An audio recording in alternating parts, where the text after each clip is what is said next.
देखन मिस मृग बिहग तरु, फिरई बहोरी बहोरी। निरखि निरखि रघुबीर छवि, बाढ़ई प्रीति न थोरी। काकभूषण जी कहते हैं कि हे गरुण जी, सुमन वाटिका में मृग पक्षी और वृक्षों को देखने के बहाने सीता जी बार बार घूम जाती हैं और श्री रामचंद्र जी की छवि देख देख कर उनका प्रेम कम नहीं बढ़ रहा है, अर्थात बहुत ही बढ़ता जाता है। जानि कठिन शिव चाप बिसूरती, चली राखी उर श्यामल मूरति। प्रभु जब जात जानकी जानी, सुख स्नेह शोभा गुण खानी। परम प्रेम मैं मृदुमति कीन्ही, चारु चित्त भीति लिख लीन्ही।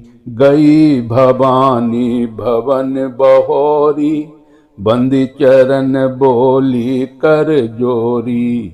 जय जय जय गिरिराज किशोरी, जय महेश मुख चंद चकोरी।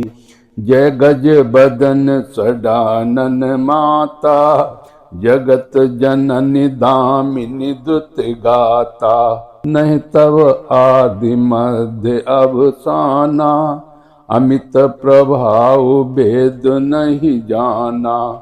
भव भव विभव पराभव कारिणी, विश्व विमोहनी स्वबस विहारिणी। पति देवता सुतीय महु, मातु प्रथम तब रेख। महिमा अमित न सकहीं कही, सहस शारदा शेष।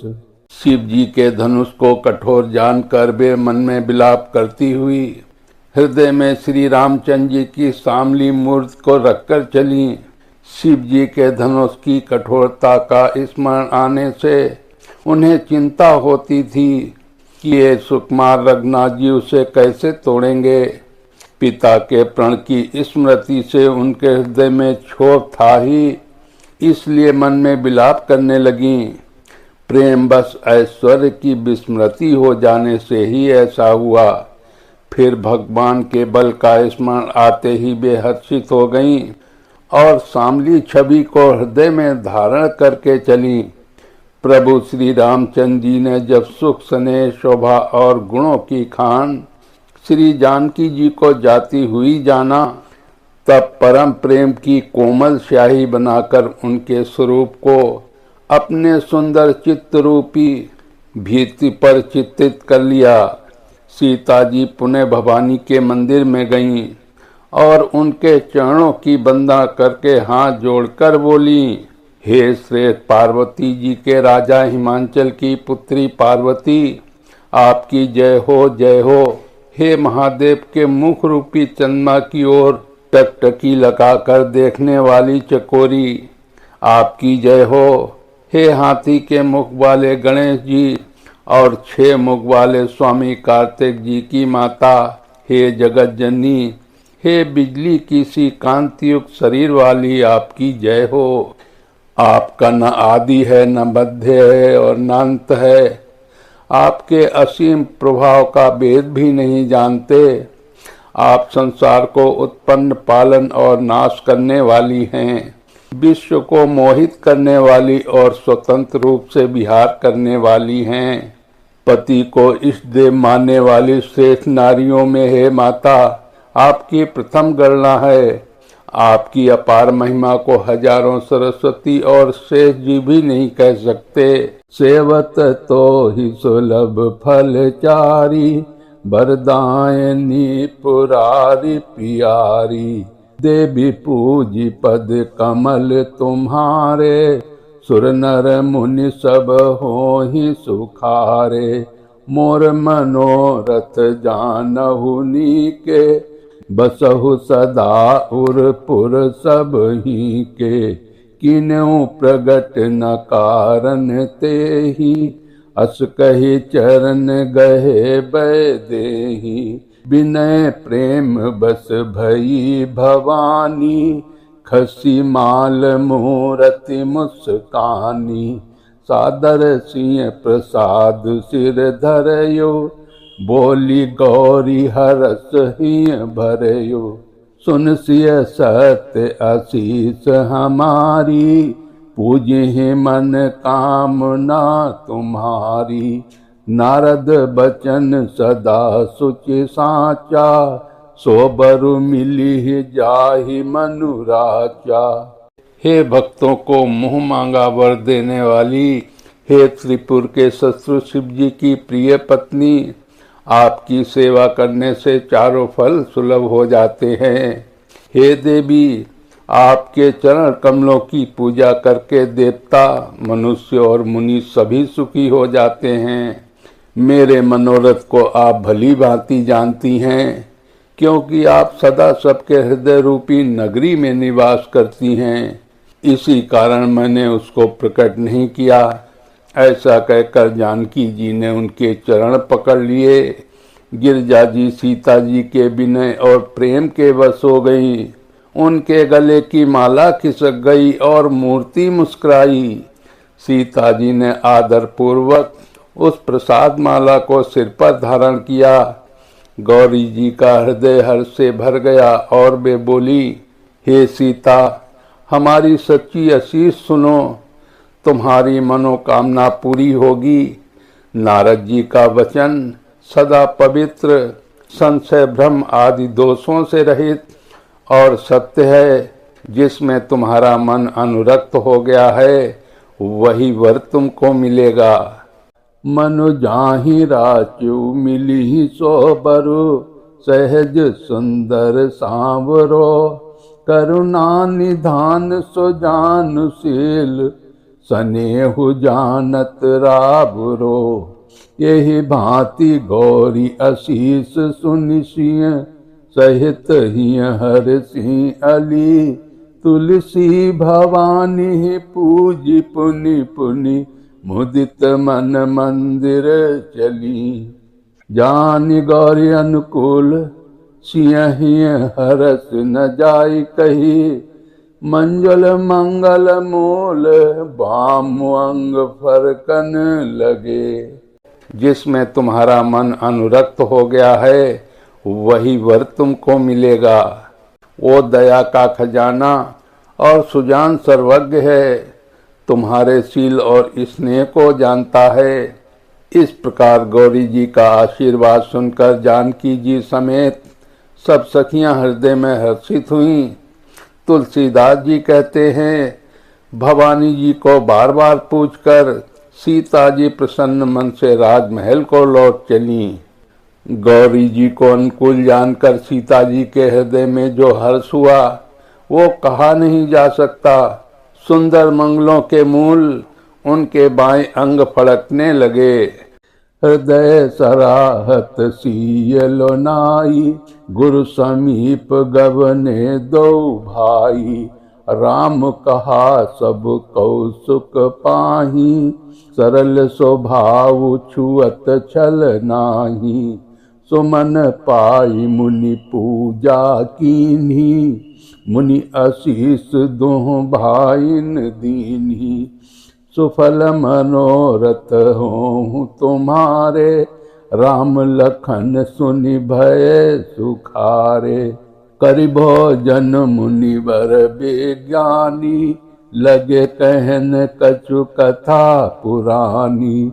विगत दिवस गुरु आयसु पाई, संध्या करन चले दो भाई। प्राची दिश शशि उपय सुहावा, सिंह मुख सरिस देखि सुख पावा। बहुरी विचारु कीन मन माही, सिय बदन समहिम कर नाही। जन्म सिंधु पुनि बंधु विषु, दिन मलिन सकलंक। सिंह सुख समता पाव किमी, चंदु बापुरो रंक।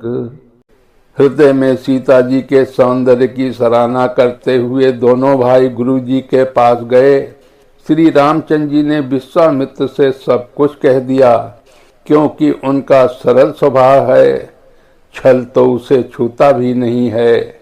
फूल पाकर मुनि ने पूजा की, फिर दोनों भाइयों को आशीर्वाद दिया कि तुम्हारे मनोरथ सफल हों। ये सुनकर श्री राम लक्ष्मण सुखी हुए। श्रेष्ठ विज्ञानी मुनि विश्वामित्र जी भोजन करके कुछ प्राचीन कथाएं कहने लगे। इतने में दिन बीत गया और गुरु की आज्ञा पाकर दोनों भाई संध्या करने चले। उधर पूर्व दिशा में सुंदर चंद्रमा उदय हुआ। श्री रामचंद्र जी ने उसे सीता के मुख के समान देखकर सुख पाया। फिर मन में विचार किया कि यह चंद्रमा सीता जी के मुख के समान नहीं है। खारे समुद्र में तो इसका जन्म, फिर उसी समुद्र से उत्पन्न होने के कारण विष इसका भाई। दिन में ये मलिन शोभाहीन निस्तेज रहता है और कलंकी काले दाग से युक्त है। बेचारा गरीब चंद्रमा सीता जी के मुख की बराबरी कैसे पा सकता है। घटई बढ़ई बिरहीन दुखदाई, ग्रसई राहु निज संगिनी पाई। कोकुशिक प्रद पंकज द्रोही, अवगुण बहुत चंद्रमा तोही। वैदेही मुख पट तर दीन है, होई दोष बड़ अनुचित कीन है। शिव मुख छवि विधु ब्याज बखानी, गुरु पही चले निशा बड़ी जानी। करि मुनि चरण सरोज प्रणामा, आयसो पाई कीन्ही विश्रामा। विगत निशा रघुनायक जागे, बंधु बिलो की कहन अस लागे। उदय अरुण अवलोकहु ताता, पंकज कोक लोक सुख दाता। बोले लखन जोरी जुग पानी, प्रभु प्रभाव सूचक मृदुबानी। अरुणोदय सकुचे कुमुद, उड़गन ज्योति मलिन। जिम तुम्हार आगमन सुनी, भय नृपति बलहीन। फिर ये घटता बढ़ता है और बिरहणियों स्त्रियों को दुख देने वाला है। राहु अपनी संधि में पाकर इसे ग्रस लेता है। चकवे को चकवी के वियोग का शोक देने वाला और कमल का बैरी उसे मुरझा देने वाला है। हे चंद्रमा, तुझ में बहुत से अवगुण हैं जो सीता जी में नहीं हैं। अतः जानकी जी के मुख की तुझे उपमा देने में बड़ा अनुचित कर्म करने का दोष लगेगा। इस प्रकार चंद्रमा के बहाने सीता जी के मुख की छवि का वर्णन करके बड़ी रात हो गई जान वे गुरु जी के पास चले। मुनि के चरणों में प्रणाम करके आज्ञा पाकर उन्होंने विश्राम किया। रात बीतने पर श्री रघुनाथ जी जागे और भाई को देखकर ऐसा कहने लगे, हे तात देखो, कमल चक्रवाक और समस्त संसार को सुख देने वाला अरुणोदय हुआ है। लक्ष्मण जी दोनों हाथ जोड़कर प्रभु के प्रभाव को सूचित करने वाली कोमल वाणी बोले। अरुणोदय होने से कुमुदिनी सकचा गईं और तारागणों का प्रकाश फीका पड़ गया। जिस प्रकार आपका आना सुनकर सब राजा बलहीन हो गए हैं। नृप सब नखत करहीं उजियारी, टारी न सकहीं चाप तम भारी। कमल कोक मधुकर खग नाना, हर से सकल निशा अवसाना। ऐसे ही प्रभु सब भगत तुम्हारे, होई हैं टूटे धनुष सुखारे।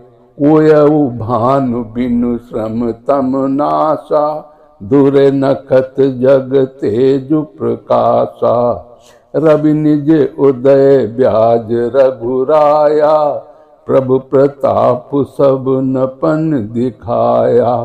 तब भुज बल महिमा उद्घाटी, प्रगति धनु विघटन परिपाटी।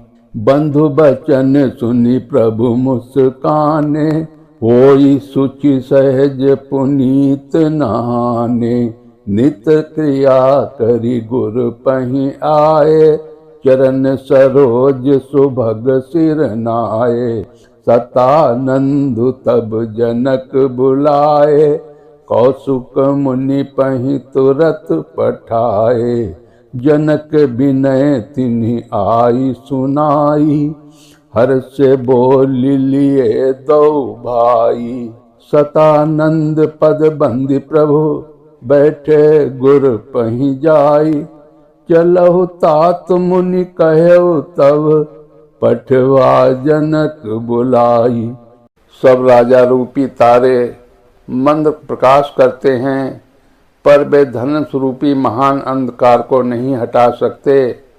रात्रि का अंत होने से जैसे कमल, चकवे, भौरे और नाना प्रकार के पक्षी हर्षित हो रहे हैं, वैसे ही हे प्रभु आपके सब भक्त धनुष टूटने पर सुखी होंगे। सूर्य उदय हुआ, बिना ही परिश्रम के अंधकार नष्ट हो गया, तारे छिप गए, संसार में तेज का प्रकाश हो गया। हे रघुनाथ जी, सूर्य ने अपने उदय के बहाने सब राजाओं को प्रभु आपका प्रताप दिखलाया है। आपकी भुजाओं के बल की महिमा को उद्घाटित करके खोलकर दिखाने के लिए ही धनुष तोड़ने की एक पद्धति प्रकट हुई है। भाई के वचन सुनकर प्रभु मुस्कुराए। फिर सुबह से ही पवित्र श्री रामचंद्र जी ने शौच से निवृत्त होकर स्नान किया और नित्य कर्म करके वे गुरु जी के पास आए। आकर उन्होंने गुरु जी के सुंदर चरण कमलों में सिर नवाया। तब जनक जी ने सतानंद जी को बुलाया और उन्हें तुरंत ही विश्वामित्र मुनि के पास भेजा। उन्होंने आकर जनक जी की विनती सुनाई। विश्वामित्र जी ने हर्षित होकर दोनों भाइयों को बुलाया। सतानंद जी ने चरणों की वंदना करके प्रभु श्री रामचंद्र जी गुरु के पास जा बैठे। तब मुनि ने कहा, हे तात चलो, जनक जी ने बुला भेजा है। बोलिए श्यापति रामचंद्र की जय, उमापति महादेव की जय।